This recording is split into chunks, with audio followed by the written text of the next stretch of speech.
అసలు మీకుందనుకోవడం నాదే పొరపాటు. ఒళ్ళేమో తిమ్మిరిగా ఉందా? తిమ్మిరెక్కింది మీకు, అందుకే ఇంత మూర్ఖంగా ప్రవర్తించారు. ఏమిటో నేనేదో పెద్ద నేరం చేసినట్టు మాట్లాడతావు. మా ఆయన ఇలా చేశాడని నలుగురిని పిలిచి చెప్పు. చేసినవన్నీ చెప్పుకోవాల్సి వస్తే మన బాగోతాలు చాలా ఉన్నాయిలేండి. ఏమంత పెద్ద నేరం చేశానట? ఇంతకంటే ఏం చేయాలి?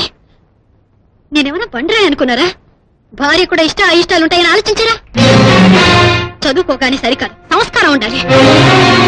మనిషి జన్మ ఎత్తింది మృగంలా ప్రవర్తించడానికి కాదు. అవును, మీరు పశువు కంటే హీనంగా ప్రవర్తించారు.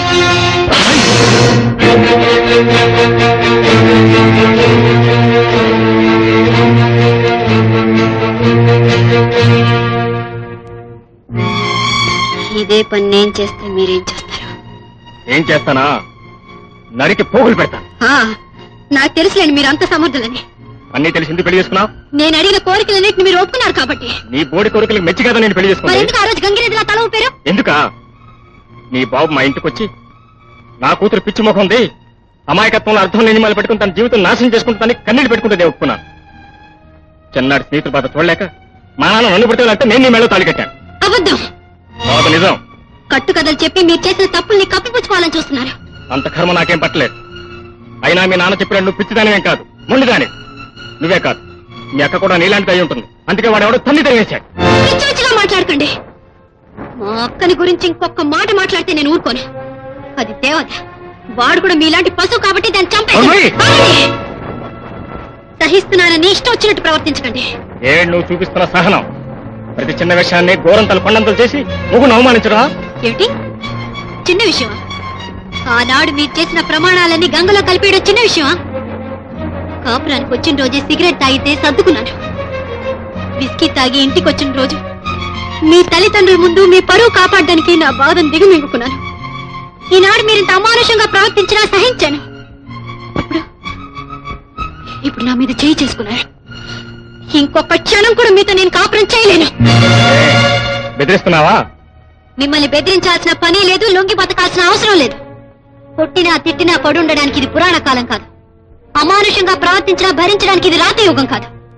స్వశక్తితో, గుండె ధైర్యంతో, ఆత్మాభిమానంతో బతకగల ఏ ఆడది మగవాడ అహంకారాన్ని సహించలేదని గుర్తుంచుకోండి.